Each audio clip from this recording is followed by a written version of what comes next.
we must guard against the acquisition of unwarranted influence, whether sought or unsought, by the military-industrial complex. The potential for the disastrous rise of misplaced power exists.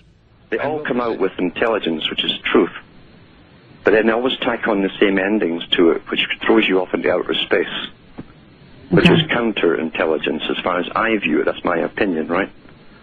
And when people want to find truth, you must be very careful what you let into, because you are the guard of your own mind. And it can be very persuasive, and often they come out, too, with what seems to be certain information for the first time. That's what generally grabs people. UFOs crash in China and villagers shocked by a huge ball of fire. This is from the Huffington Post, Lee Spiegel. Now, an alien invasion, could it really happen? The US military is making plans just in case. So it turns out that if aliens ever show up here on Earth, little green men might be the least of our problems. A new study indicates that instead, they'll probably be more like super intelligent dinosaurs, as smart and as cunning as humans. As one scientist put it, we would be better off not meeting them. Sleep tight.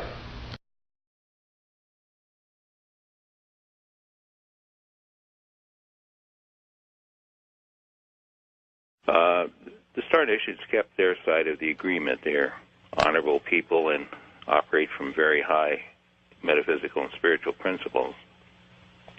The same cannot be said of the four governments involved. There have been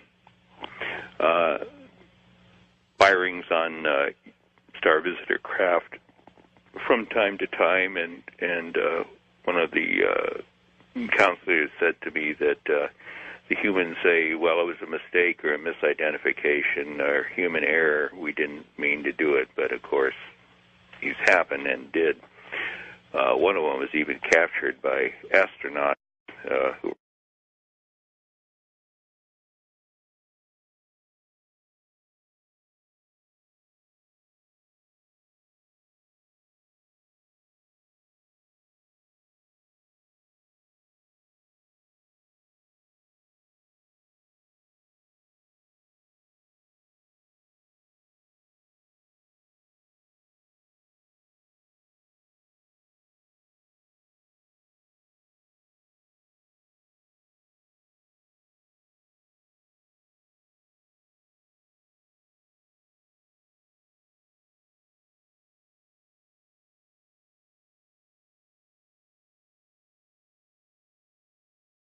were in orbit in a space shuttle where a neutral particle beam weapon beam comes up from the Earth towards a Star Visitor craft that's hovering at the edge of atmosphere, and it makes a radical right turn at the last moment. Yeah. And I think we've seen that video. Yeah, a lot of people have seen that.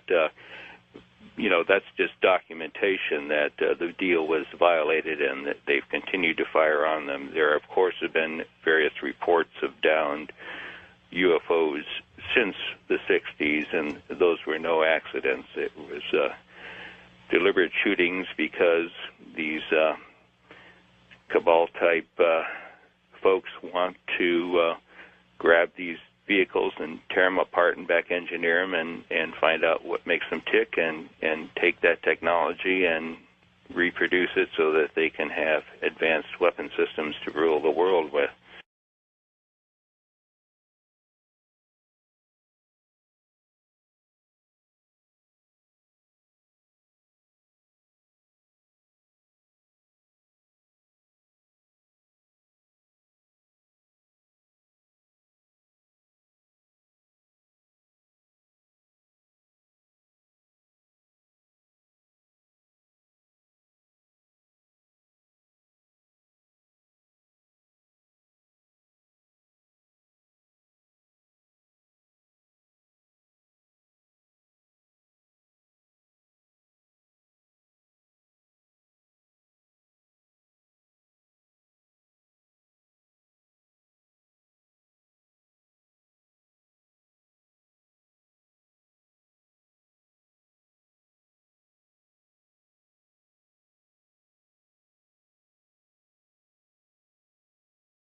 And flying downrange, we got all 3 stages of powered flight, and as the dummy warhead and the package flew on down range, we were all celebrating the fact that we had seen the thing and accomplished the mission.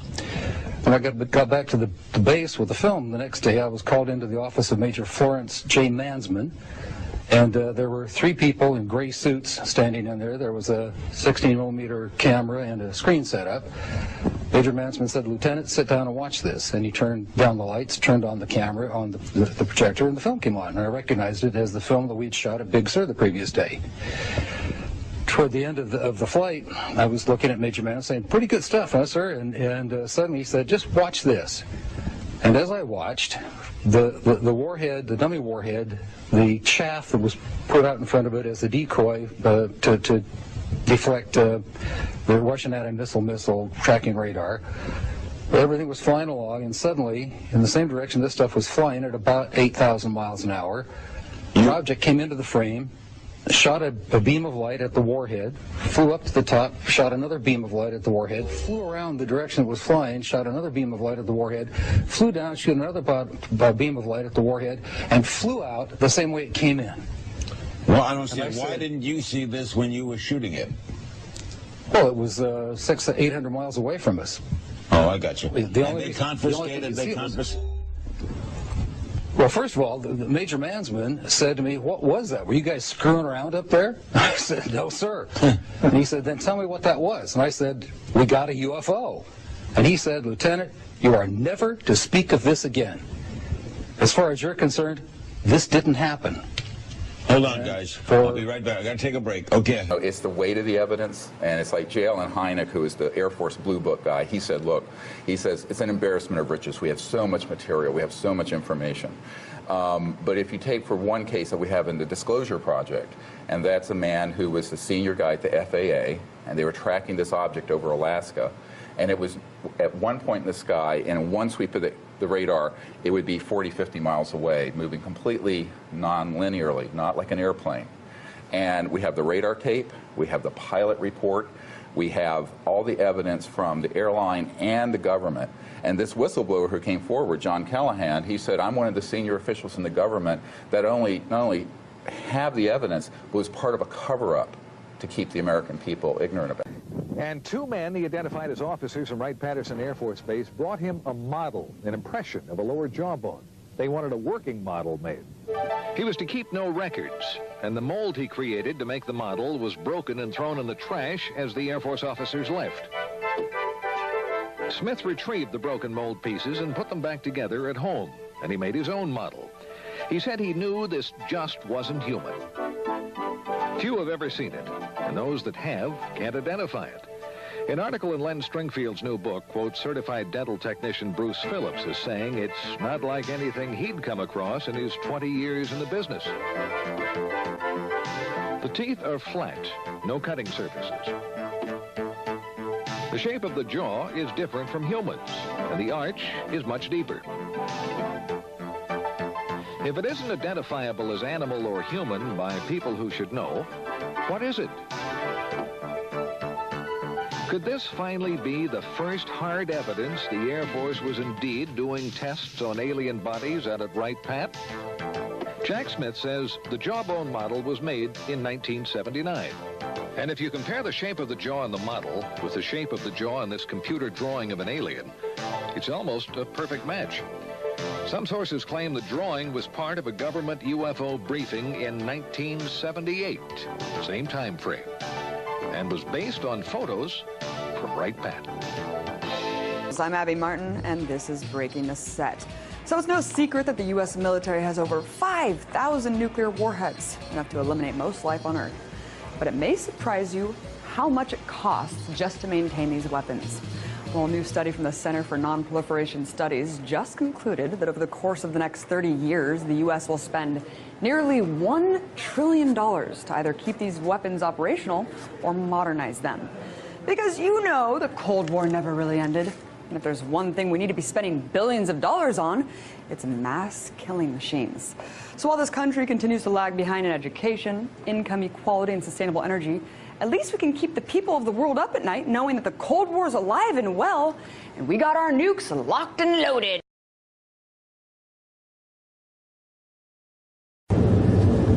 de Afonso. Foi ali que eu tive um acidente e morri.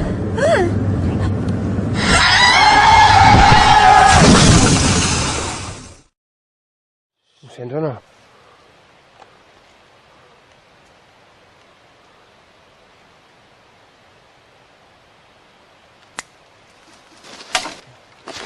Deus! Ei, vai, corre, corre!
You're going to have 6 retired members of the military now at the National Press Club in D.C. They're going to say these incidents go back to 1967, 1980. Now, they don't have any recent episodes. That could be because these gentlemen have all been retired for some time, so they haven't been in the loop. But they all say the same thing, that when they noticed these situations happening, they were all told you cannot say anything about them. Which is good well, the for United us. Nations knows that they're going to be doing this press conference today because What do you now mean? they're going to appoint a Earth contact ambassador for those aliens. Her name is Moslin Othman, and she's going to be known as the leader of the Office for Outer Space Affairs. But now the United Nations is getting ready for a contact with aliens from outer space. This is Moslin Othman. She's out of Malaysia. She will be planet Earth's first interstellar diplomat. NASA's new Kepler spacecraft detecting hundreds of planets that they believe have the potential to support alien life forms. It is studying more than 150,000 stars, and that's just in one small patch of the sky, okay? If the 700-plus candidates are actually planets, it could triple the number of known planets in deep... A UFO expert, Paul Roberts, who runs Hegel Paranormal Intelligence here in Sacramento, says he too has been getting lots of reports. He says UFOs are usually attracted to military, nuclear bases, or gold, which is what makes this UFO sighting abnormal. So why now only tells me one thing. Either there's something here in Sacramento that they're interested in and that we don't know about. Residents of the Astrakhan region witnessed an unusual glow of light in the night sky on Friday. A bright round object with a spiral of light behind it hovered in the sky for nearly 30 minutes. The Astrakhan region emergency services received over 50 calls about the incident. Official data of the nature of the object is not yet available.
So it turns out that if aliens ever show up here on Earth, little green men might be the least of our problems.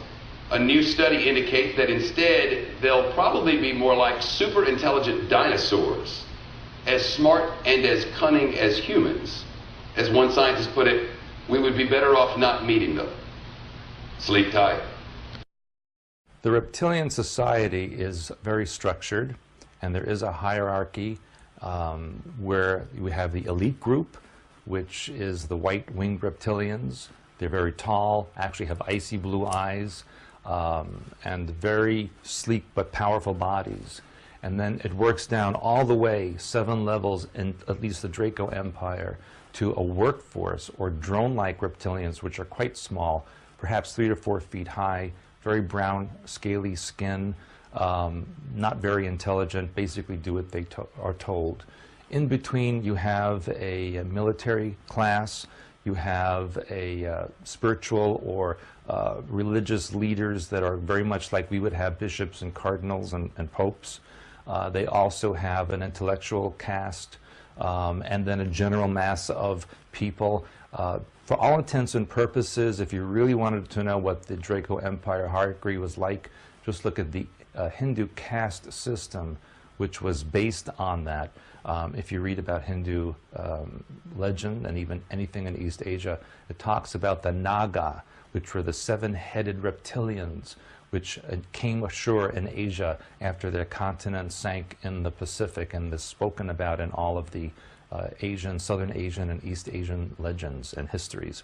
The 7-headed reptilian, or Naga, really represents the 7 levels of the caste system in the Draco Empire hierarchy. The first time I ever had contact with reptilian beings was when I was working as a teenager, believe it or not, in the Montauk Project between 1970 and 1983.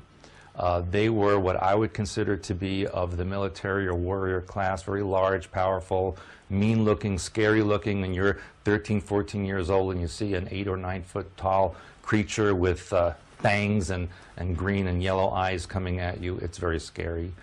They were kind of there as observers, along with observers from the U.S. government, the Israelis, the Russians, Germans, and even British. They were there to watch and exchange information on the programming techniques and the technology that the U.S. government had developed from other alien technologies, as well as what they had discovered from Atlanteans. Reptilians are an ancient race. They were actually a hybrid mix many billions of years ago, which came into a foundation of us not really understanding who and what they are. We still don't really understand the total mixing, but we believe that there's a centering of space that brings them through those who come from another outside energy connected to parallel worlds. They didn't come from this world, certainly, and they didn't come from the 15th, which is the opposite end of the spectrum to us. They came from outside. They came from a world before time, and they were mixed with some of our own species.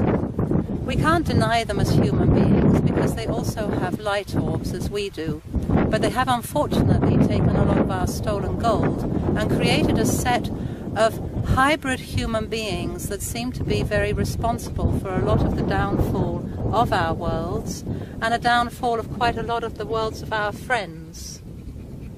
They've not only taken over our planet, which we like to know as Ki, as opposed to Earth, because in the higher worlds we know it as Ki. This is a representation of the energy that the Earth brings to us. They have also savagely harmed spaces outside these worlds, and some of our very dear friends today, such as the Arturians, the Ashtari, also the Andromedarians, also those from the Pleiades, plus numerous other cultures that also belong to a species of humanoid. These species have also been very degraded and very, very pulled down by a long-term reptilian rule. We are on the space now of actually emerging into a new world. Reptilians are falling back. Most of their original species, as in those who are still in full reptilian body, no longer exist. We have been working endlessly for many centuries to remove this, and we are hoping that one of their major centres, that seems to be where they all accumulated in the 16th and 1700s, being a landmass of mountains known as the Alps, particularly in a space that we know today as Switzerland, seems to have gravitated in a huge number of this species. I can't say that all Swiss are reptilian. I can only say that quite a lot of their orbital structures show reptilian space. These reptilian spaces are not really what we need to have in our environment. We cannot point a finger at someone and say we don't like you, but I think we know that there are a certain kind of human that is not very loving, not very honest, not very kind, not very generous, and will probably do anything in his power of ego to take over anyone else, particularly those of the more gentler species. I think on this present day, where we are in our year 2014 from the Gregorian calendar, it's very difficult indeed to say who are we, what are we, and where have we come from. I think the only point is to say that when these reptilians of full reptilian format actually leave the planet this time, they will not come back in orbital structures. They are not going to be harmed in this life. They won't even know if they are reptilian or not reptilian. But when they take themselves to the higher worlds, as in when they close their eyes finally and die, as in they leave the life source of the body behind, because as you know, no one ever dies. We only return to our orbital structures, and we then move forward to the higher worlds, and the higher worlds play. When these of full reptilian body actually leave the planet this time, they will return to nowhere, because there is no structure that will allow them presence, and there is no space where they can actually rejuvenate.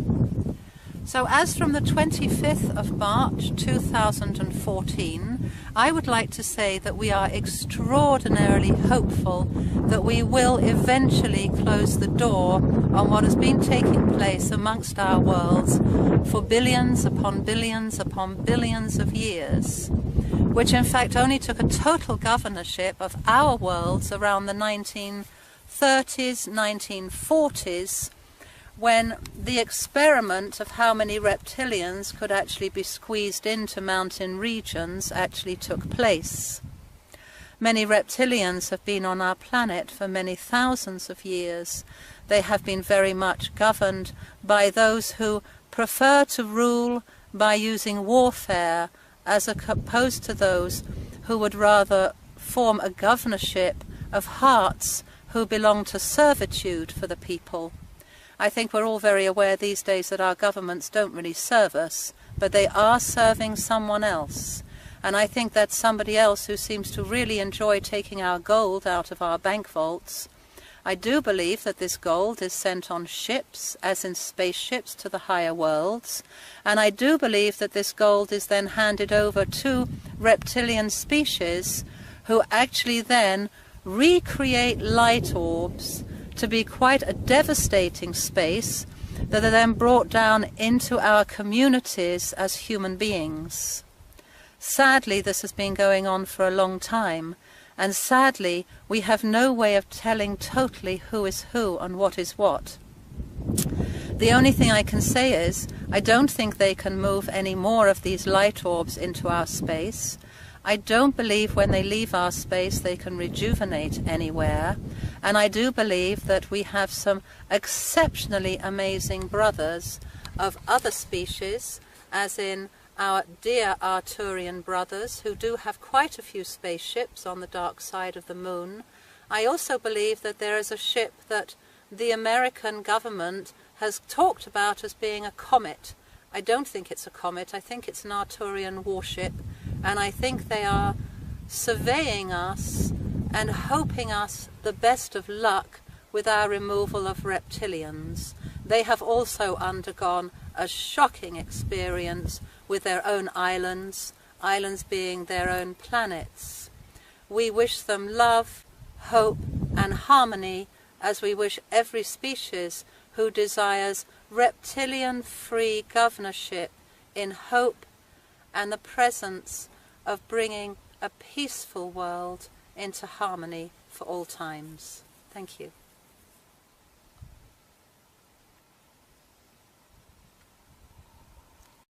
¿Cómo quiere que el mundo recuerde a Hugo Chávez? Dos palabras, dos que son un hombre, lo que soy, eso sí, hombre humano, pues, hombre humano, porque hay seres humanos que no tienen forma humana, pero no son, yo soy un humano. Estamos ayudando a crear una raza híbrida. Es una raza destinada a la extinción, a menos que nosotros los ayudemos. Como prueba de que lo que está viviendo es auténtico, tiene videos y fotografías de las naves que la abducen. Los videos son impresionantes. Son nocturnos tomados con su celular, donde se aprecia un disco volador desplazándose en un plano diagonal, con fuerte luz interior y que no se asemeja a nada parecido de la Tierra. Por otro lado, las fotografías son muy claras, bien definidas, con puntos de referencia o acercamientos donde se aprecia que se trata de discos voladores. Para finalizar, pudo fotografiar a uno de estos raptores. Tiene exámenes radiológicos donde presenta pruebas de implantes que tiene en el cerebro. Se determinó que era un objeto sin poderse calificar. No tengo ninguna cicatriz donde se aprecie por dónde entró el objeto. La mandaron a hacerse exámenes y el doctor encontró un ritmo cardíaco parecido a un bebé, pero no se veía el bebé. A Giovanna le fue practicado un aborto en su casa al tener complicaciones con el feto, y lo que encontró el médico fue algo espantoso, un híbrido entre humano y otra raza. Se grabó todo el proceso, las imágenes son fuertes. Se encontró una especie de placenta donde dentro se encontraba el producto, con características humanas. Se observan dos extremidades superiores y dos inferiores, el torso, pero la cara parece más a la raza que la está abduciendo. Un aborto, con una malformación. Era un monstruo. 50% of all Americans believe the extraterrestrial explanation accounts for these sightings. Up to as many as 90% of Americans believe the government is outright lying. The polls are unambiguous. Year after year, the same thing. In fact, if you could talk anonymously to people, even in Congress, probably 50% of members of Congress already convinced that the extraterrestrial presence explains this phenomena. Disclosure is at hand. It is very close, and the American people need to prepare themselves very soon for an announcement from our government that there is, in fact, an extraterrestrial presence engaging this planet and the human race.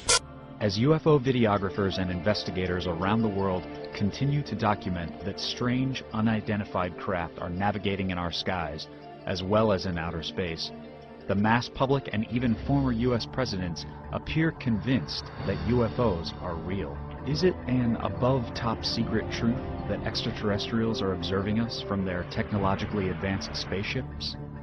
It's not like any aircraft I've ever seen. Doesn't behave like balloons, didn't look like a blimp. What was it? It was just weird. The second you see it, you look at it and go, that's not an aircraft.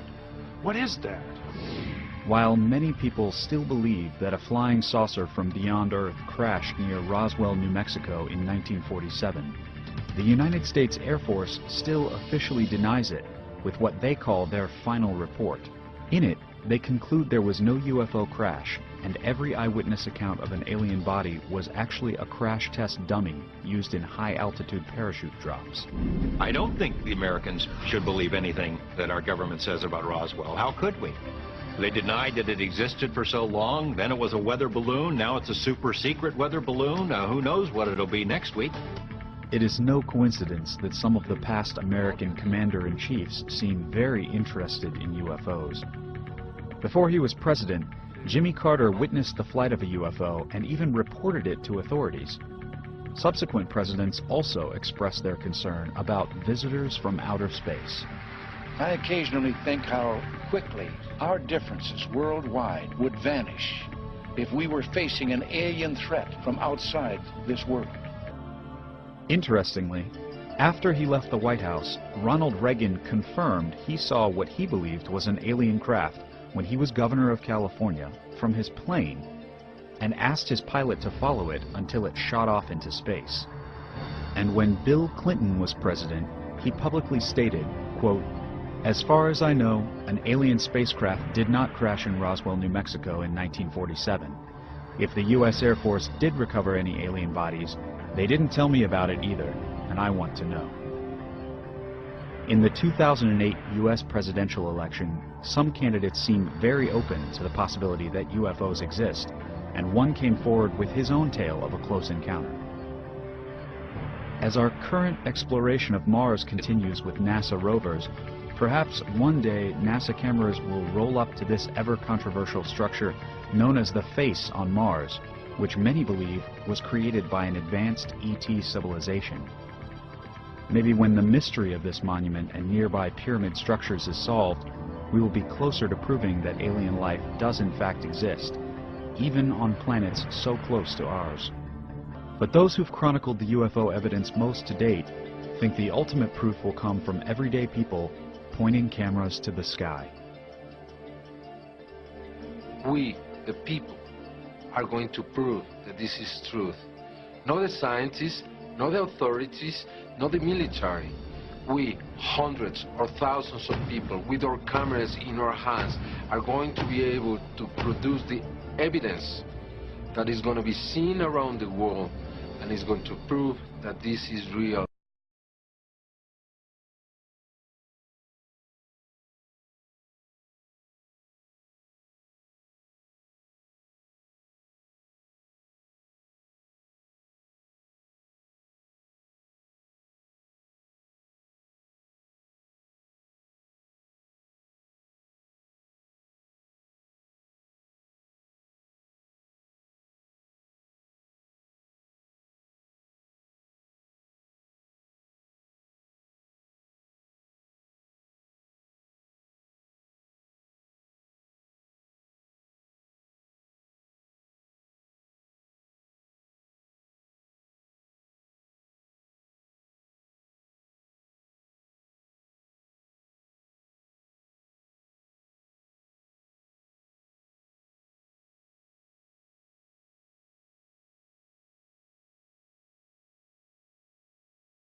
Fala, filho da puta! Calma aí, maluco. Porra, vai machucar o bicho, cara.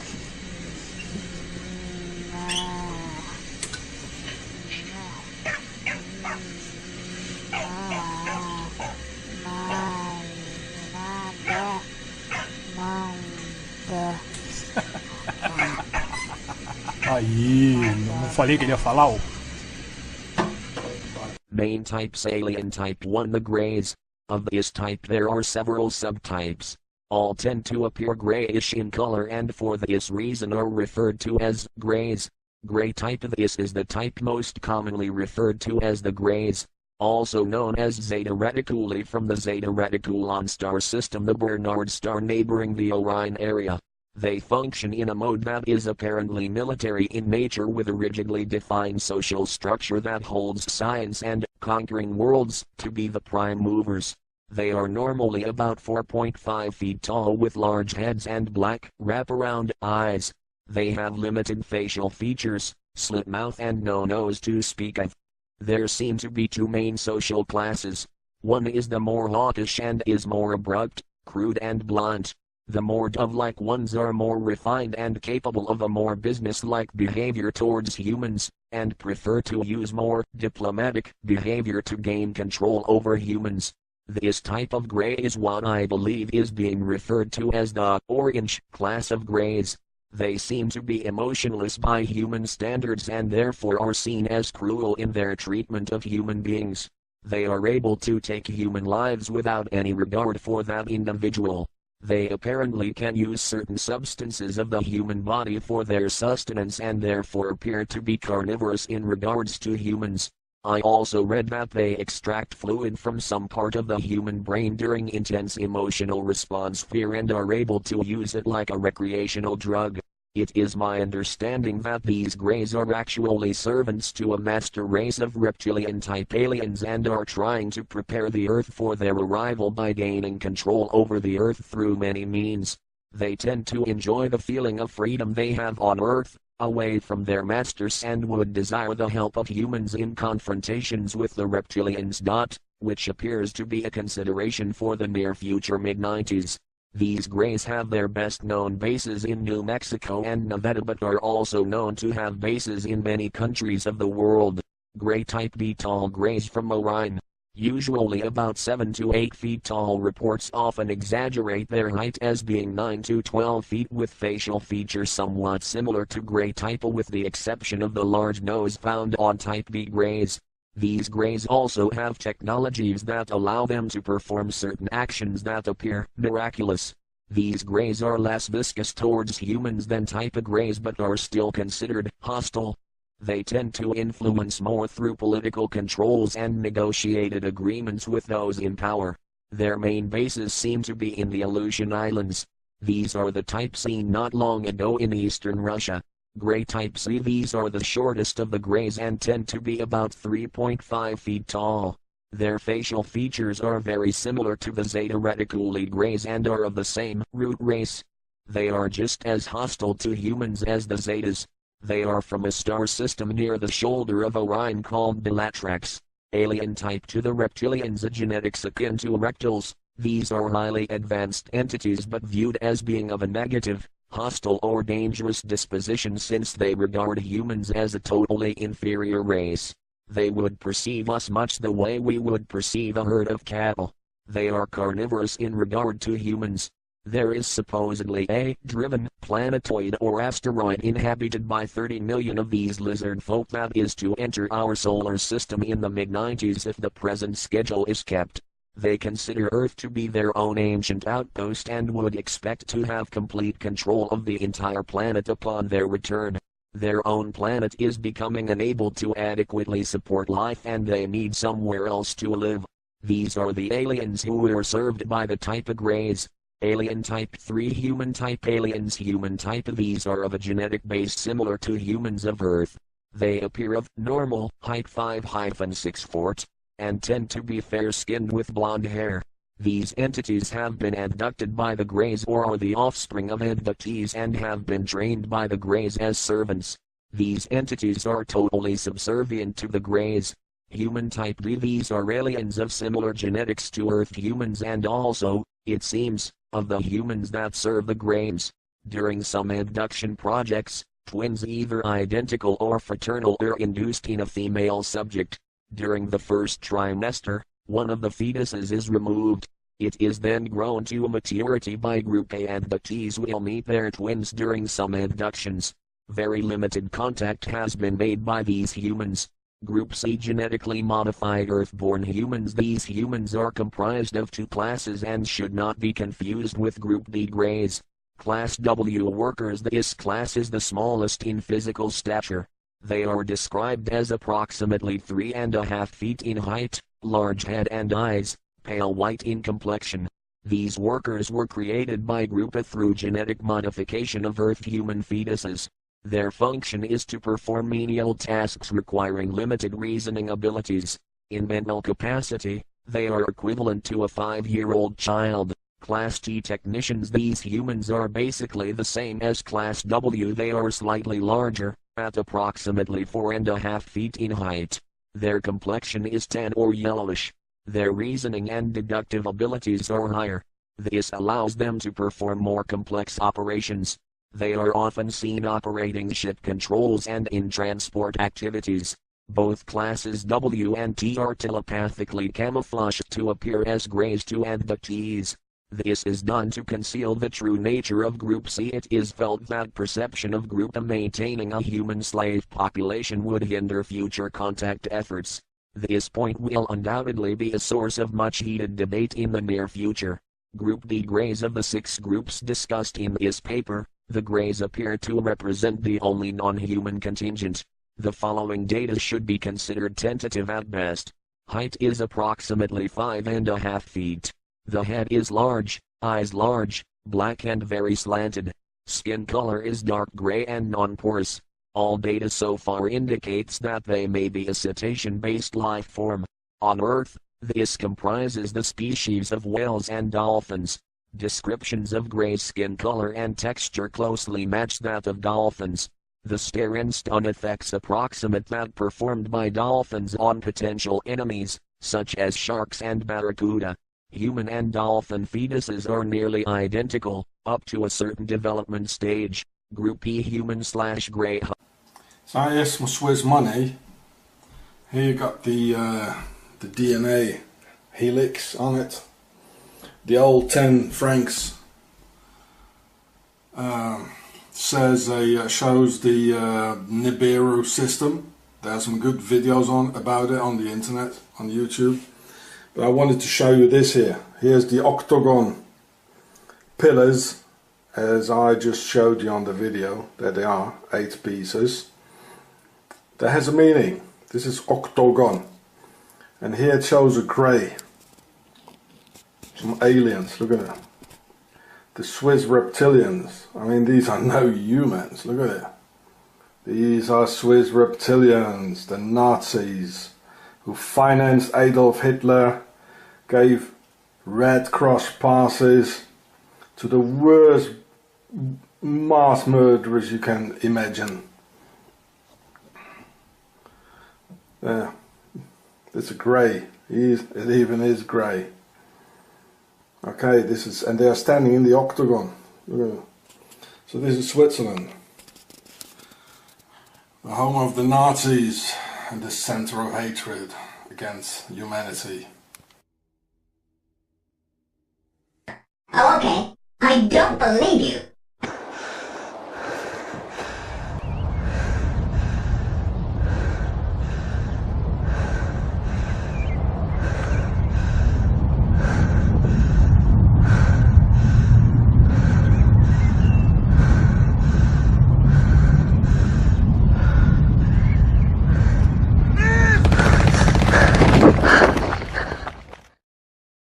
Now, it's shot at an iPhone looking through the eyepiece of a telescope, so it's kind of hard to see, so we blew it up. I don't know if you can see that, but there's something orbiting that planet over there. Elijah shot the video on December 20th around 5:05 p.m. in Sacramento. I saw something that I'd never seen before. I saw another object orbiting this, you know, whatever it was up there.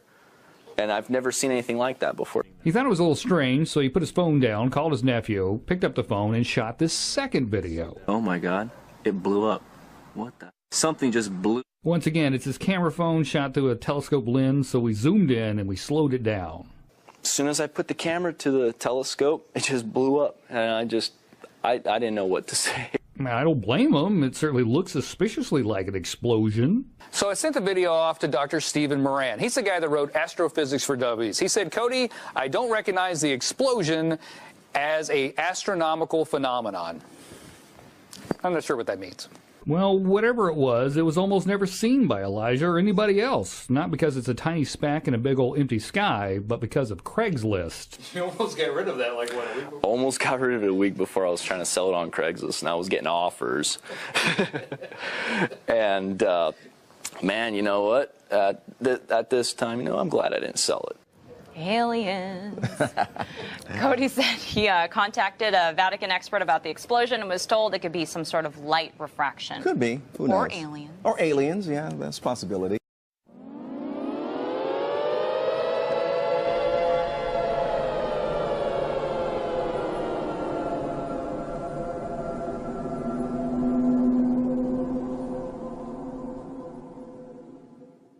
Okay, we've never seen pictures like this before from NASA. Amazing video of what looks like tornadoes on the sun.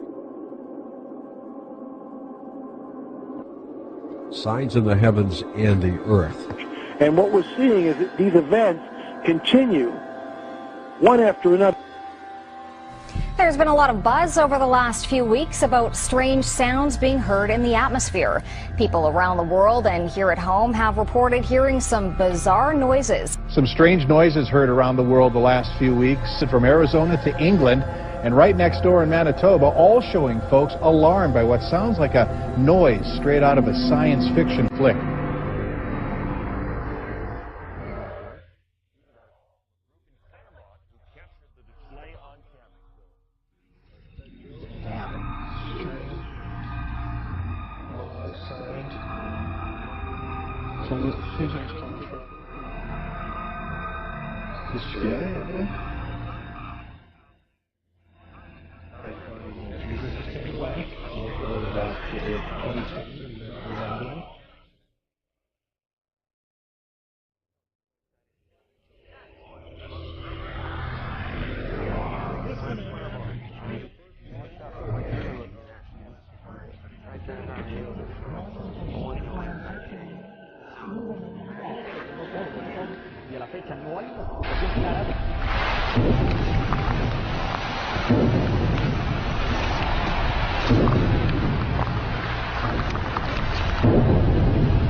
Sonidos muy similares a estos.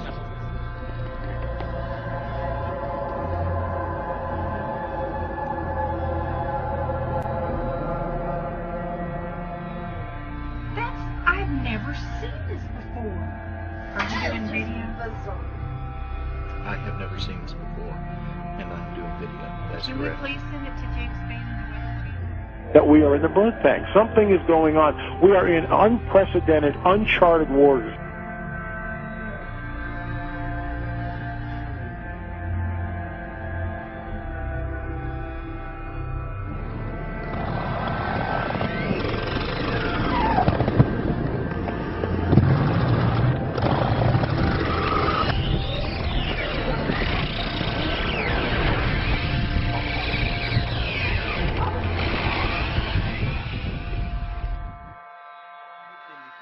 بالمجرى ومصدرها وتحديد نوعيتها، وبيبين صادر لاحقا عن الوزير المصدر مجرور مقبل ويرجح أن يكون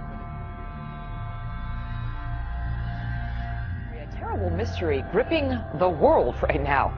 Birds, fish, and all kinds of creatures just dropping dead.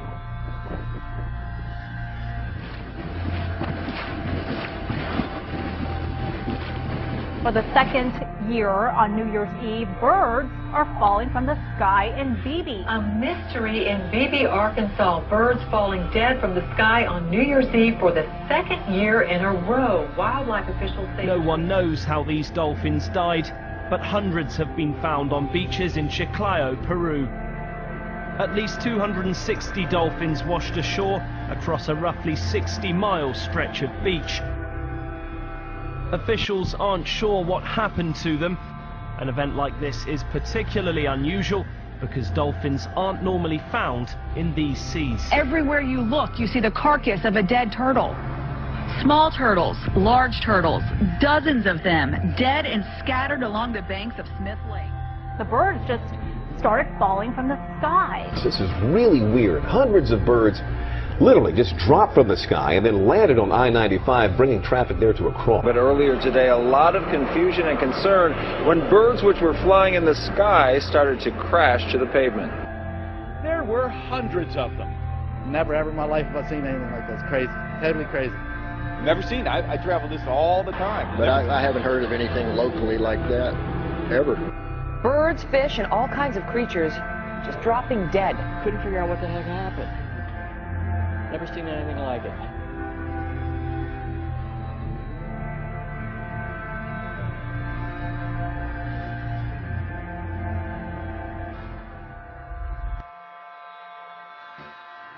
Something strange has happened in the skies above Britain.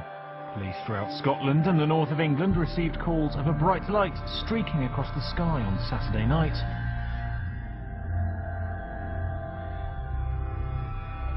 These images over Harrogate, but there have been sightings across the country from Scotland, Wales, the north, right down to the East Midlands. It was what observers are calling one of the best meteors ever seen in the UK.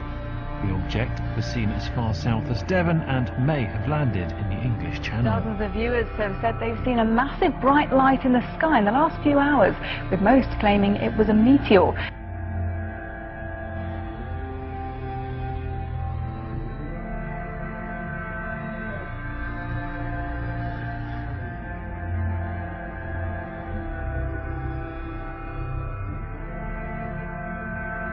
You'll be hearing a lot about this next item over the next 11 months, but astronomers have identified a new asteroid about 150 feet across, which is headed our way and may come so close to Earth that it will pass between us and the satellites orbiting in space above us. There's some debate in the scientific community about whether a direct hit is even possible. This is called 2012 DA-14. They say this will be the closest pass of an asteroid in the history of tracking such things. And again, while this pass is supposed to miss us, the experts all say there's nothing wrong with making sure your affairs are in order.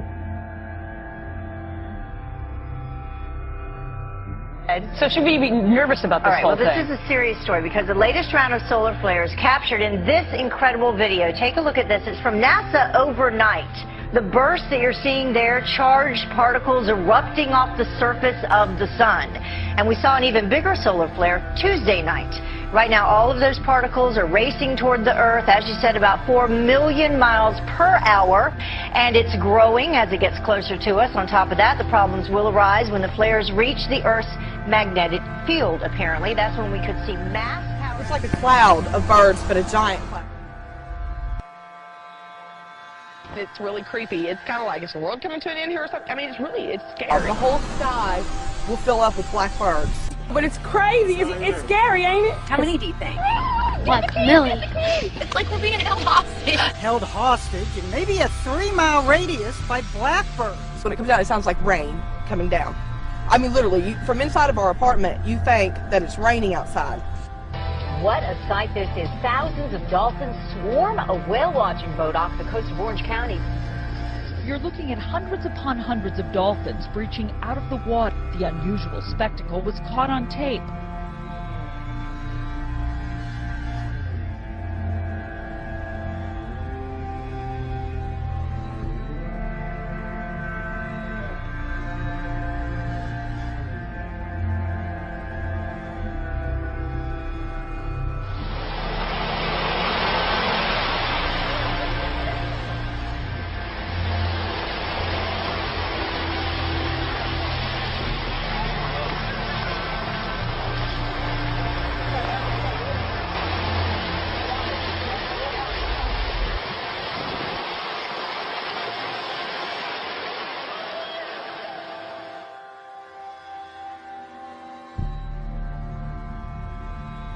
Trying to figure out what caused that flash in the sky in the Northwest Valley. It happened this morning, right here. If you haven't seen it, here we go. During Andrea's traffic report, look, we're going to slow it down for you right there.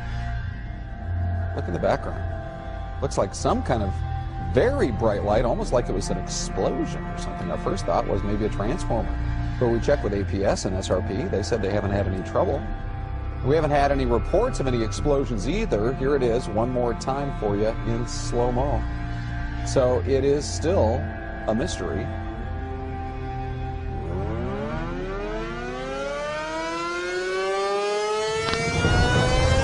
Here it comes. Okay, I think we need to leave.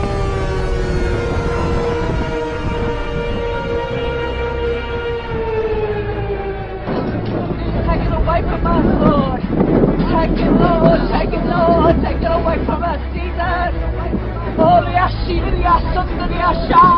Father God, all powers in your Son's name. Take this stuff away from our home.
this morning, killer storms. And those storms are not over just yet. Cities torn apart after taking a direct hit from rare winter tornadoes. They're now bracing for more of the same.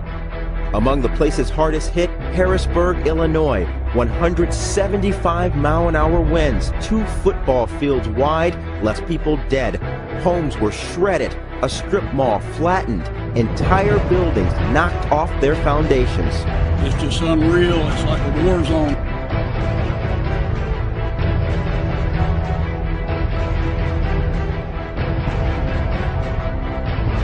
A somber Saturday morning as hundreds of thousands wake up to sheer devastation. This entire town's all gone, flattened in a flash.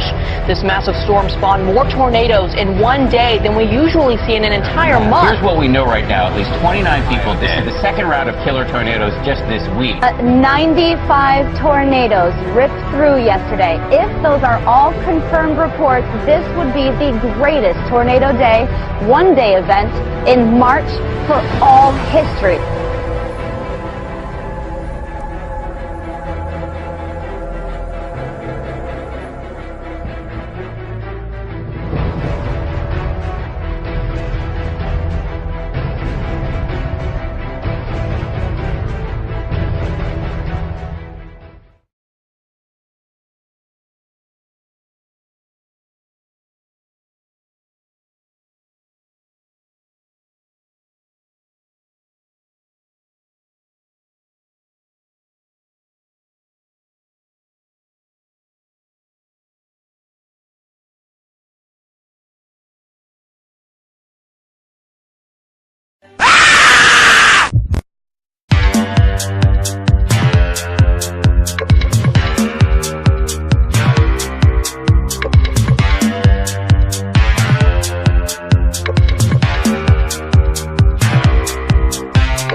It was almost never seen by Elijah or anybody else. Not because it's a tiny speck in a big old empty sky, but because of Craigslist. You almost got rid of that like what, a week before? Almost got rid of it a week before. I was trying to sell it on Craigslist, and I was getting offers.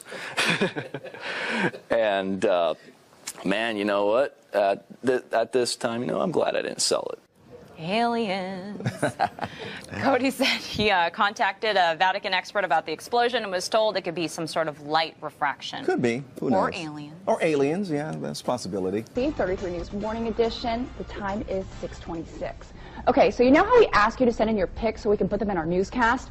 Well, you got to see what one viewer claims his friend found at a hunting camp in Berwick. I really don't even know what that is. The guy who sent it in didn't want us to mention his name, but tells us this is totally for real. He says last weekend his friend's family found one of their hunting camps destroyed, but the SIM card was still there, and so was this crazy image. I put the pic up on Facebook, and this is what some of you had to say about it. Steven says, keep going down. This is a computer-generated Photoshop image, and it's definitely not real. Okay, the next guy says, bring it up. Those swamp people need to eat some food with those 2-inch biceps, okay. And our next person says, hey, I've got one that my friend snapped up here in North Louisiana with the same cam. Stance alien girl-looking thing floating in the background. So here's that pic. Okay. Really creepy, isn't it? And we got the music to go along with it. Great. Ya, güey. Te quedas aquí. ¡Calor, ya no! Ya, güey. Ya voy por él. ¡Ay, no mames, güey! ¡Ya vieron! ¡No mames, güey! ¡Ya vieron! ¡No mames, güey! ¡Ya vieron! Ya voy por él.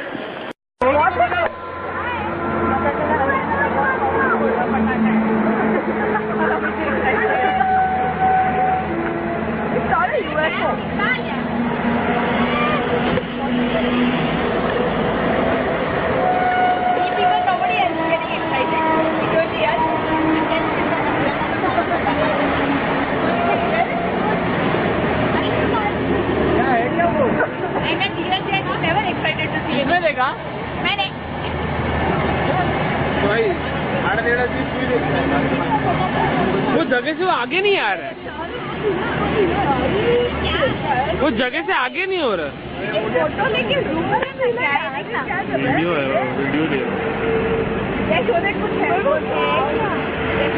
वो rocket में पीछे आग लगी है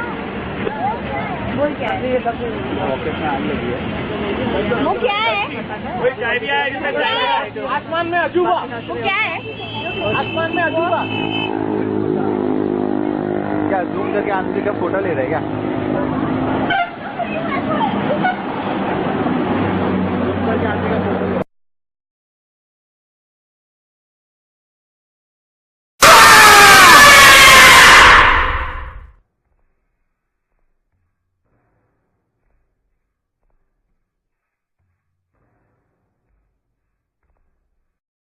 Ever wonder what might lie out there deep in space? Do you want to believe we're not alone, that somewhere in the universe intelligent life may actually exist? Our next guest says there is life out there. It does exist. Dr. Charles Hall says he spent 2 years working with extraterrestrial beings during his time with the American military.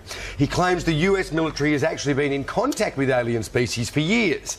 And Dr. Charles Hall is here to explain, along with his wife Marie, live from what Bugs Bunny used to call Albuquerque, New Mexico. Now, thank you both for your time. Terrific to have you with us.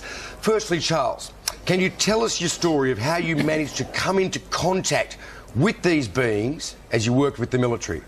I'm a Vietnam veteran, and I enlisted in the Air Force in July 1964, and I was trained as a weather observer. And I was sent to Nellis Air Force Base, Nevada, outside Las Vegas, Nevada. And for 2.5 years, I was sent up to the gunnery ranges up at Indian Springs, and I was given a clearance to allow me to go anywhere in Dreamland as long as I was alone. I discovered that up there at the north end of Indian Springs Valley, which you can see on the map, in the state of Nevada here in America, that there was a base which the U.S. Air Force maintained for a group of extraterrestrials who were tall and white.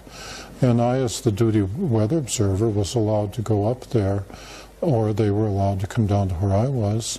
And the interaction took place over more than 2 years. Wow. During those 2 years, I also came across, I also interacted to a lesser extent with the Roswell Greys, and I've also personally talked with the extraterrestrials that I call the Norwegians with 24 teeth, who come here from a very nearby star, perhaps Bernard star. And my experiences, my presentations, my books are unique because I'm the only person that I know of that was allowed to interact with the extraterrestrials, the tall whites, for more than 2 years. So 3 different species of aliens you're talking about there, Charles? Yeah, can you describe what they look like, what they were like? Well, I'll start with the tall whites. They're thinner than we are, and they're very frail. Throughout most of their life, they are the same height as I am, 5'11", and they live 10 times longer than humans. They live 600 or 800 years. Wow.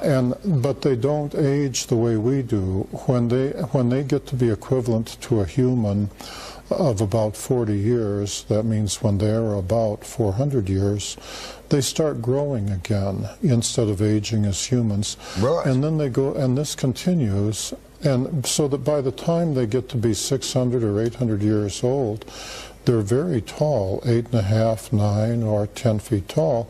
But this is not necessarily good because their skeleton grows more than their internal organs. And so there comes a time after 600 or 800 years when their skeleton, their body is tall, but their organs can't support it, at which time they die a natural death, because they're just flesh and blood creatures like we are. If they injure themselves, it takes them 10 times longer to heal up than a human. Yeah. So there's a trade-off. Yeah, right. They still look fresh as a daisy when they go, though. They look like Tilda Swinton. Hey, just quickly, you had them there. You were working with the aliens on any particular project, or was the military working with the aliens on a particular project? Was there, I don't know, technology sharing or, you know, botanical cross-fertilization? The U.S. Air Force, and I'm speaking of the mid-1960s, was willing to give them anything they asked for. When I first met them, I was very afraid of them, and every human I met when you come across them out in the desert was naturally very afraid of them, and they were even more afraid of us. It's like running into a gorilla in the wild, where the gorilla is on his home ground. So they had to go through a process of becoming used to being around humans before they could take part in the technology transfer program. I, as the weather observer, was the test human.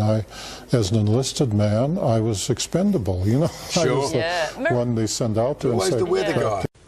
What the big picture is here, which we haven't actually talked about between us, is extraterrestrial involvement. You've got to be very careful about that. Oh, just put the question bluntly, you know, most people, all the alternative media and a lot of people now, I mean, just look, go back to the 50s, right? If you ask the ordinary man in the street in Walthamstow in England whether he believes in aliens, he'd laugh his head off and go and get some pie and mash. If you ask him today, he may well say, yeah, there has got to be something, because he's educated, he knows that that's vast the universe. And he's being conditioned by Hollywood movies and television series. Which is all part of what I mean, we are being prepared to come to terms with this. But not for the reasons you think. For what reason? They're going to have nothing to do with us. They're there. If you, all right, the ETs are going to have... Let's call a spade a spade. Yeah, they exist. There is no conjecture. They do. Yeah, there is stuff, but you know what? That's no big surprise to 50% of people, shall we say? Right.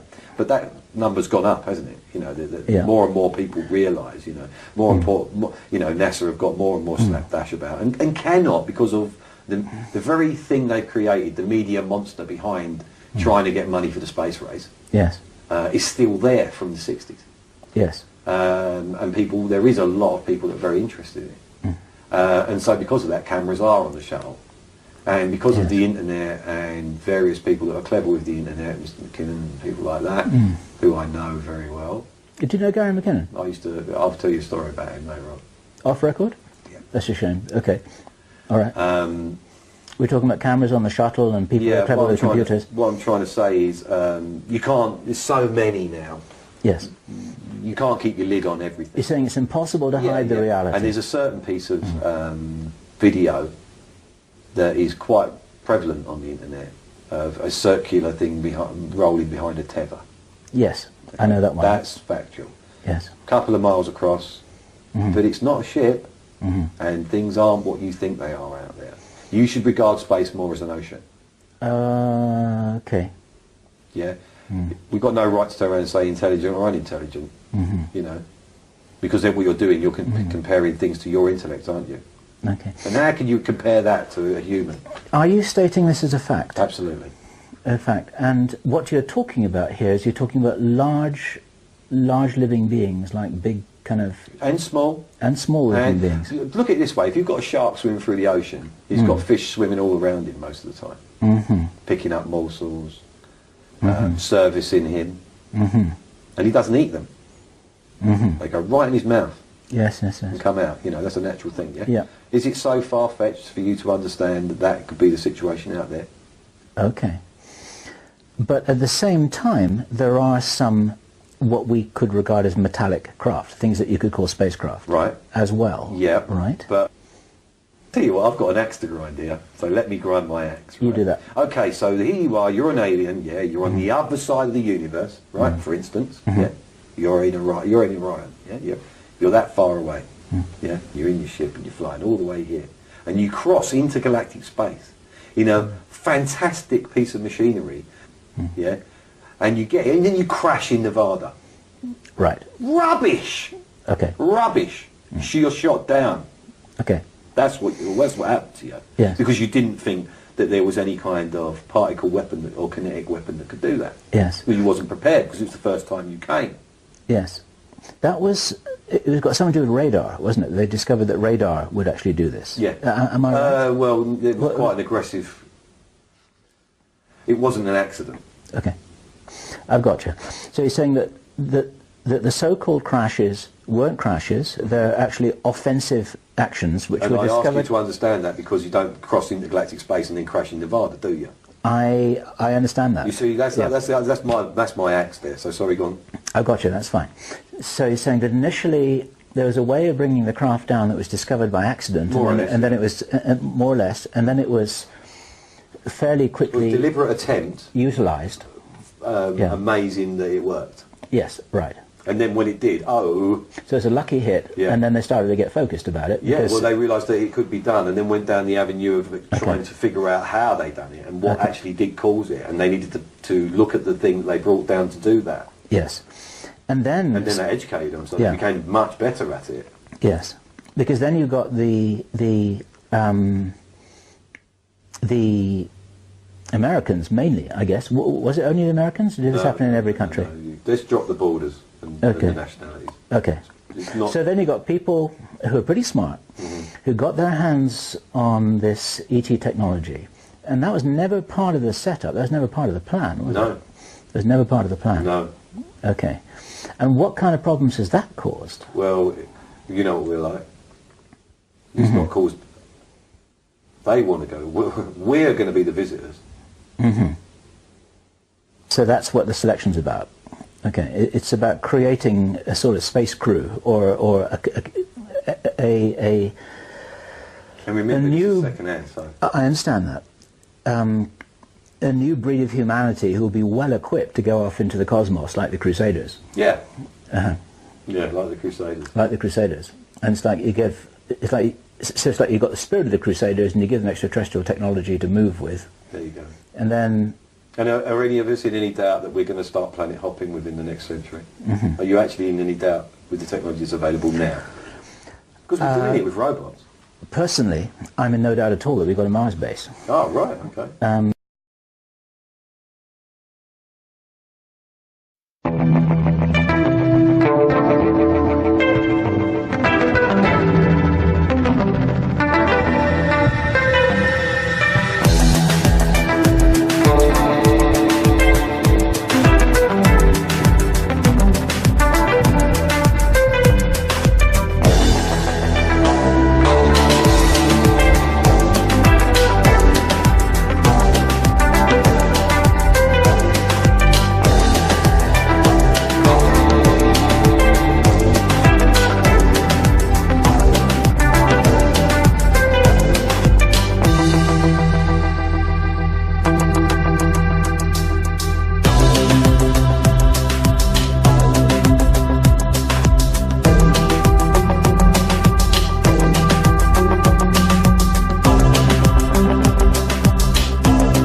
but are closer than an all-time high. NASA has sat around and lied to us about how close this stuff is, and it's all-time great highs of watching all these images like this here and this, and we're going to get even a little bit better, I think, and probably you might have already seen some real good stuff through what I've already showed you because I blow these up. I blew these up as much as I could when I'm on a regular screen. I can think you can get it to 200%. Okay? So you're seeing planets and so forth, and what you actually see when you go to my site, and there's way more than one out there, ladies and gentlemen, because tons of stuff in space is triangulation. There you go. That is Blink 229, Lumi 229, CL 101-229. NASA has all kinds of goddamn numbers to mess everybody up seeing what something is in space. Okay? This is actual footage that I did not steal from NASA, but a former employee got it out. Enemy to the United States of America? Quite possibly he was. But it's still factual data that the government's not going to show you. Okay? Now there is way more than one of these out there. I.e., we have this. Welcome back, everybody. We've just received new video of the Israeli Air Force strike Peter Ducey mentioned earlier in our show. The Air Force struck down an unmanned aircraft flying over their airspace. Now, officials are saying they are still trying to figure out where the drone came from.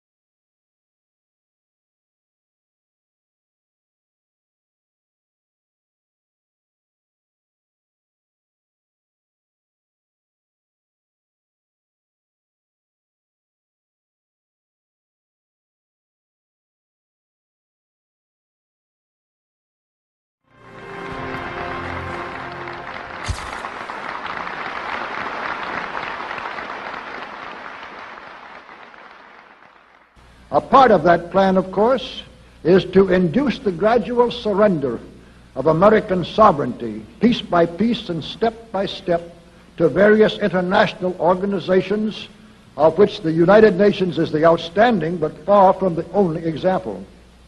Now, here are the aims for the United States.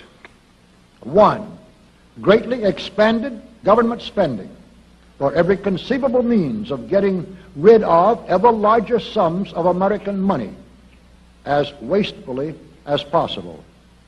2, higher and then much higher taxes. 3, an increasingly unbalanced budget despite the higher taxes. 4, wild inflation of our currency. 5, government controls of prices, wages, and materials, supposedly to combat inflation. 6, greatly increased socialistic controls over every operation of our economy and every activity of our daily lives. This is to be accompanied, naturally and automatically, by a correspondingly huge increase in the size of our bureaucracy and in both the cost and reach of our domestic government. 7, far more centralization of power in Washington and the practical elimination of our state lines. There is a many-faceted drive at work to have our state lines eventually mean no more within the nation than our county lines do now within the states. 8, the steady advance of federal aid to and control over our educational system, leading to complete federalization of our public education. 9, a constant hammering into the American consciousness of the horror of modern warfare, the beauties and the absolute necessity of peace, peace always on communist terms, of course. And 10, the consequent willingness of the American people to allow the steps of appeasement by our government which amount to a piecemeal surrender of the rest of the free world and of the United States itself.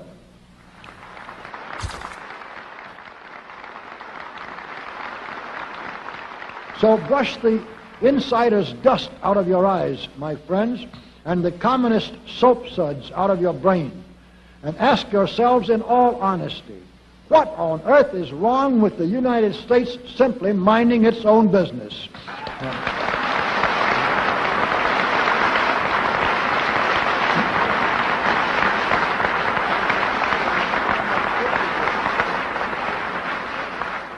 Or with having its foreign policy function primarily for the safety and benefit of the American people.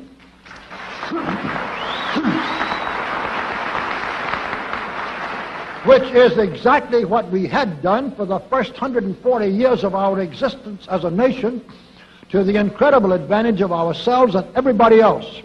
Everybody, that is, except a numerically small clique of power-lusting conspirators who had somehow inflicted themselves on a gullible world.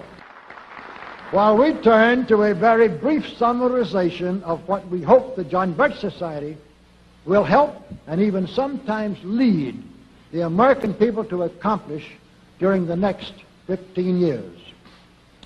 One, our first and most important specific undertaking should be to restore the complete independence of the United States.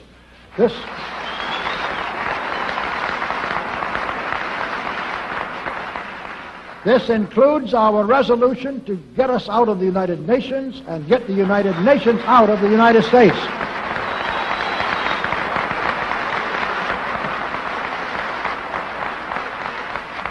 Two, we must once again make our money freely redeemable in gold at some realistic price.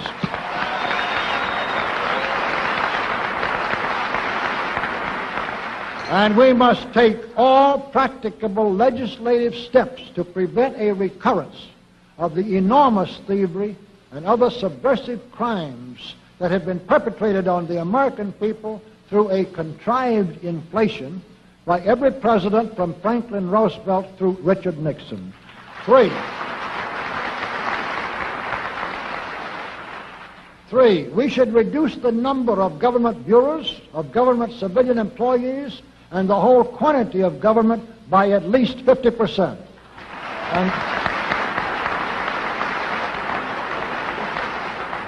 And we should achieve at least this much reduction in proper fashion through gradually convincing a majority of the American people of the wisdom of such a course.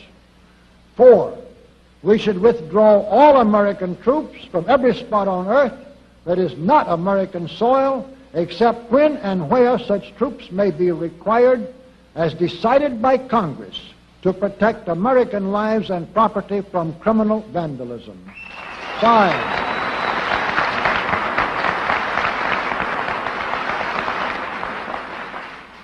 Five, we should get government out of the areas and functions and activities where government does not belong.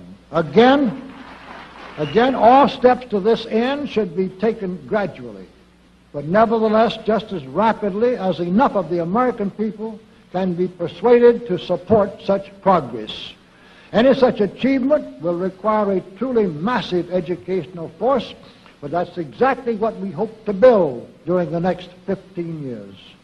We could go ahead for at least 100 numbered items, but the John Birch Society will undoubtedly be working on more than that many specific projects, which will be laid out in its bulletins before another 180 months will have rolled around. And all of these projects will fit into the general pattern indicated by the 5 major objectives listed above.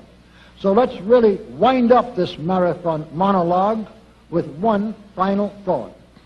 None of us can guarantee anything about what the future will bring.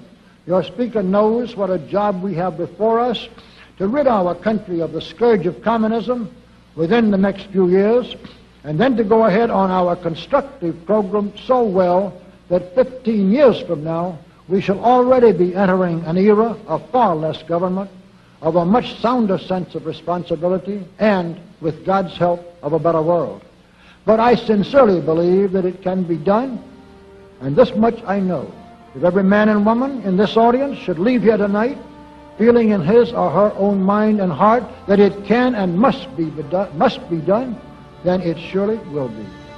And so, all of you patriots of good character, good conscience, and noble ideals, whom we can reach with the filmed version of this speech in 1,000 other audiences, it is with a great deal of confidence and energizing will to win that we invite you to join us in our epic undertaking.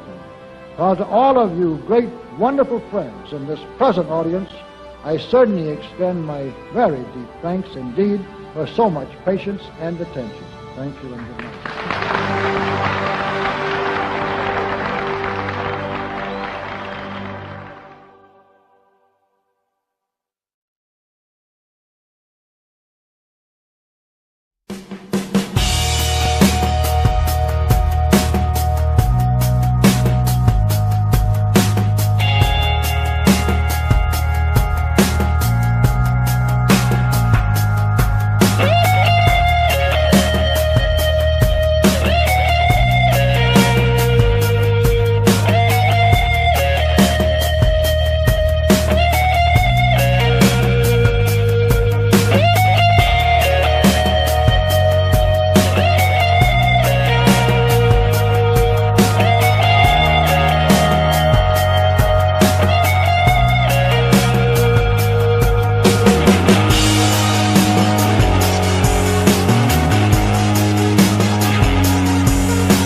Well, maybe you saw it, something burning across the horizon this morning. It is the second time in 3 weeks we've seen it in our area. This time, people took pictures. KPTV's Amy Troy has a look at some Fox 12 viewer photos. Amy, what was it? Well, Shauna, the jury is still out. Scientists are still looking over all the reports, all the photographs. Luckily, with our clear skies, there are lots of photos. People saw it, they snapped pictures of it, they sent these in to our newsroom. Some described it like a line in the sky grew into a fireball.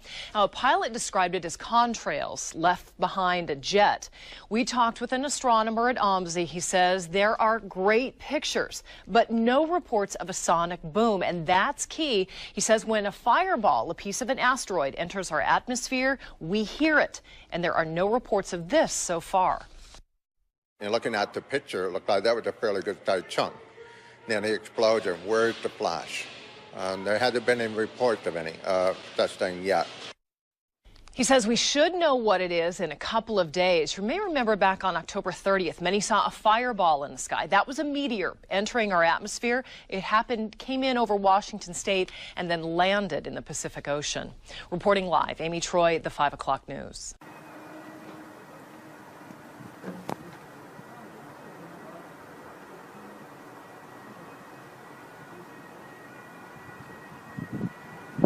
The fireball flew Friday night. The East Coast does not mean the end of Western civilization as we know it. Although you may have succumbed to the prophecy that some social media stopped running. The sky lit along the entire U.S. East Coast. Those who saw it described it as a thin stripe of blue-green-white, explains Chip Guy, who was driving in eastern Maryland when he and his family saw him. It did not last more than 8 or 9 seconds, and then disappeared, said a spokesman. Guy, Sussex County, Delaware. Frankly, I did not think too much about it, he says, but became concerned when he published it in the web of the local media. Triggered a rapid and overwhelming. That was just the tip of the iceberg of what was going to happen that night.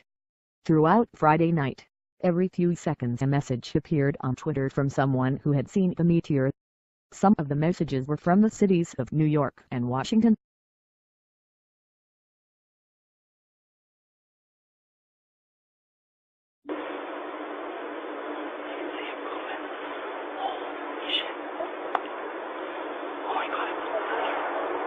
That wasn't thunder. That thing was blown up. Oh my God, there it goes again. I don't care, that woke me up. Oh, it's still booming. Holy shit.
UFO sightings in Canada doubled last year to just under 2,000 reports.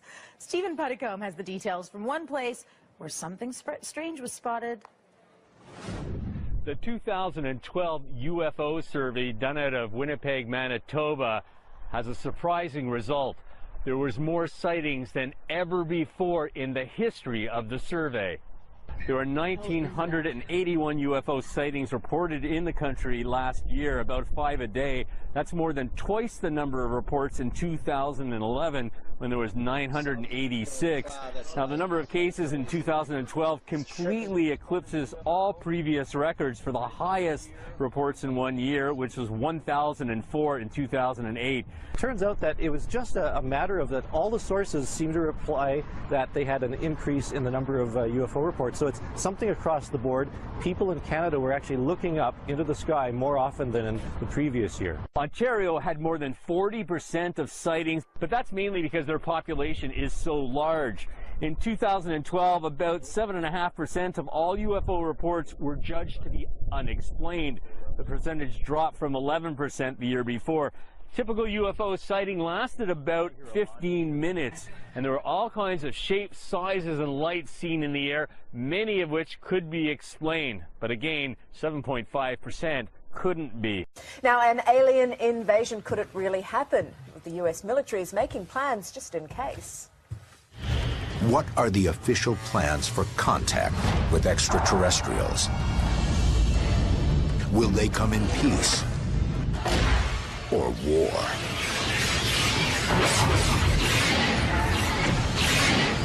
And what can humanity do in the face of alien invasion? Yes, it is best to be prepared for anything, and Professor Paul Springer from the US Air Command and Staff College would advise the military in the event of an invasion. He had to get special government clearance to talk to us, and I spoke to him earlier. Paul, it's an incredibly difficult thing, isn't it, to plan to fight back against an enemy we would know absolutely nothing about?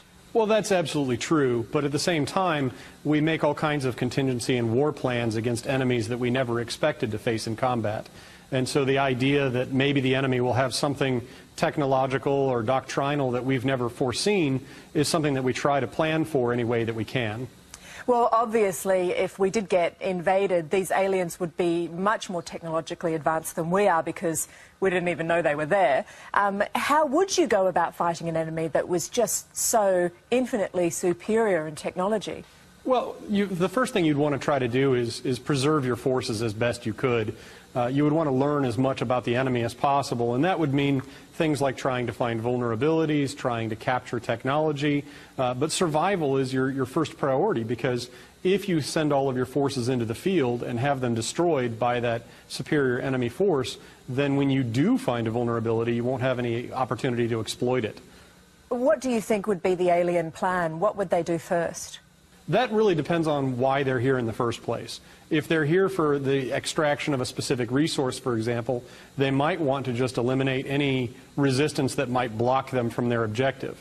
If, on the other hand, their goal was actual occupation and conquest, then they would probably have to prioritize anything that they perceive to be a threat to their own dominance. And so that would probably start by wiping out as many communications networks as possible and eliminating as many weapons as might represent some form of threat either to them or to the resources that they're trying to extract.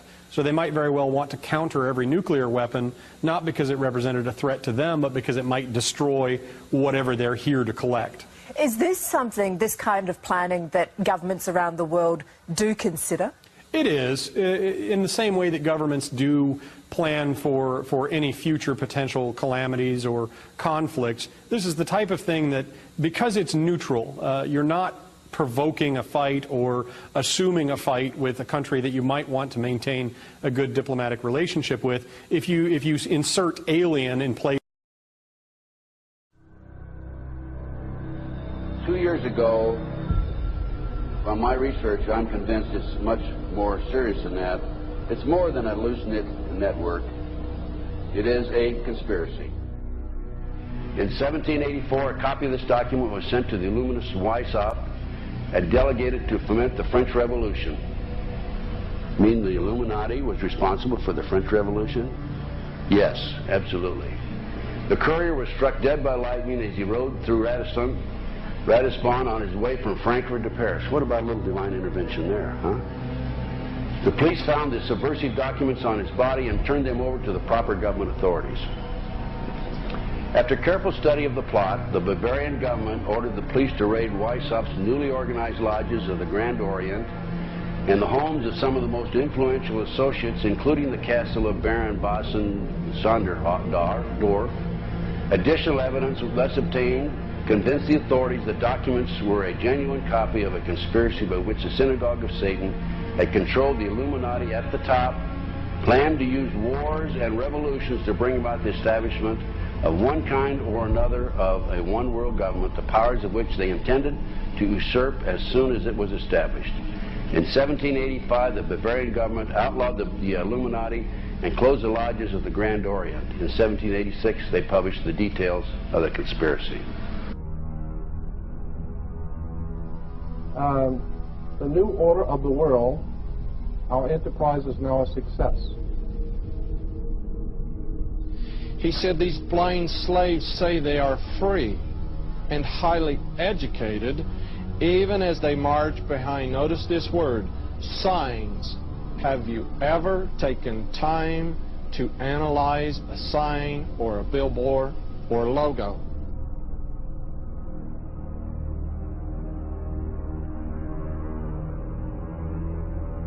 We'll start up here. In 1784, an act of God placed the Bavarian government in possession of evidence which proved the existence of the continuing Luciferian conspiracy. This explains the previous 9 pages, goes into it in detail. We don't have time to do it completely. Conspiracy. Adam Weishaupt, a Jesuit-trained professor of canon law, defected from Christianity and embraced the Luciferian ideology while teaching at Ingolstadt University. In 1770, the money lenders who had recently organized the House of Rothschild retained him to revise and modernize the age-old protocols designed to give the Synagogue of Satan ultimate world domination so they can impose the Luciferian ideology upon what remains of the human race after the final social cataclysm by use of satanic despotism. Weishaupt completed his task on May the 1st, 1776. It's a communist holiday, isn't it? May 1, 1776. The plan required the destruction of all existing governments and religions. In 1776, Weishaupt organized the Illuminati to put the plot into execution. The word Illuminati is derived from Lucifer and means holders of the light.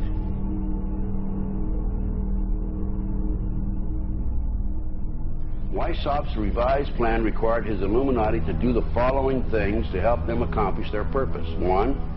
Use monetary and sex bribery to obtain control of people already occupying positions in high places in the various levels of all governments and other fields of human endeavor. Once an influential person had fallen for the lies, deceits, and temptations of the Illuminati, they were to be held in bondage by application of political and other forms of blackmail and threats of financial ruin, public exposure, and physical harm, and even death to themselves and their loved ones. Number 12. Told those present that they must use their wealth to have candidates chosen to public office who would be obedient to their demands and would be used as pawns in the game by the men behind the scenes. The advisors will have been bred, reared, and trained from childhood to rule the affairs of the world. Number 13, control the press. Number 16, infiltrate into the secret Freemasonry to be used for their purposes. That's been documented many times. Number 17, expound the value of systematic deception, use high-sounding slogans and phrases, and advocate lavish promises to the masses, even though they cannot be kept. I will not forget the wound to our country and those who inflicted it. I will not yield. I will not rest. I will not relent in waging this struggle for freedom and security for the American people. So I don't know where he is. Nor do, I just don't spend that much time on it. We will not tire. We will not falter. And we will not fail.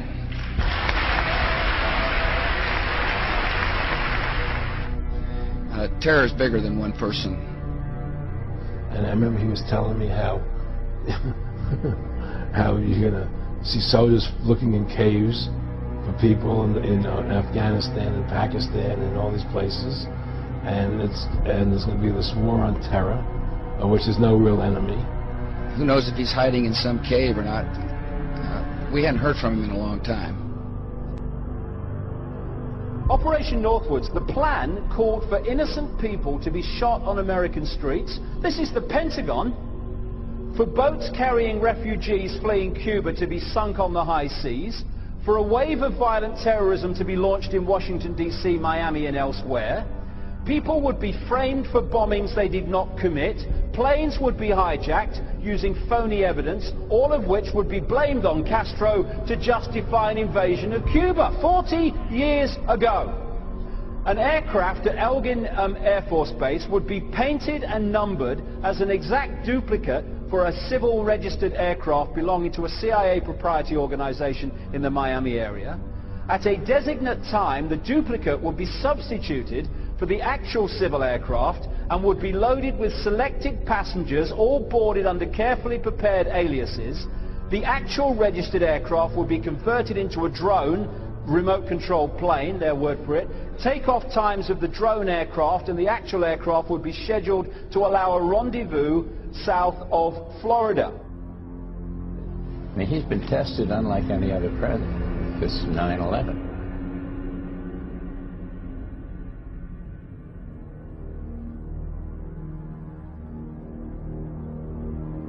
We have in this past year made great progress in ending the long era of conflict and Cold War. We have before us the opportunity to forge for ourselves and for future generations a new world order, a world where the rule of law, not the law of the jungle, governs the conduct of nations. When we are successful, and we will be.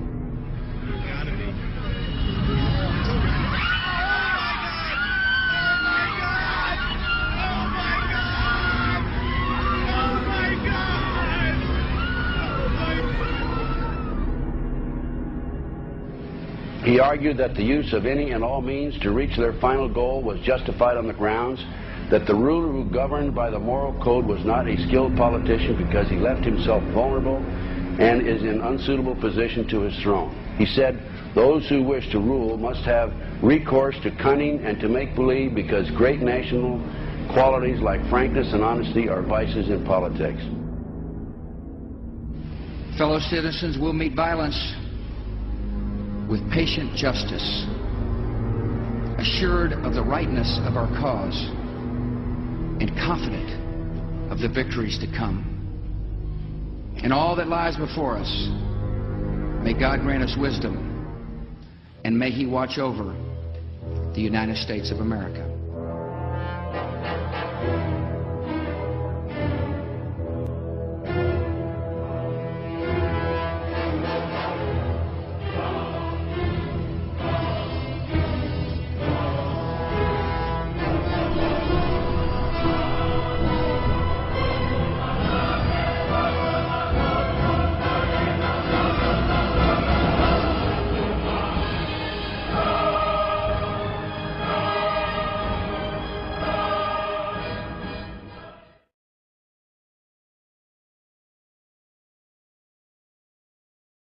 Snorkelers brought to shore on Catalina Island the odd-looking fish believed to be what the ancient mariners described as sea serpents. And no wonder. I get it now. KTLA's Dave Meekum is live in Long Beach with more on the unusual find.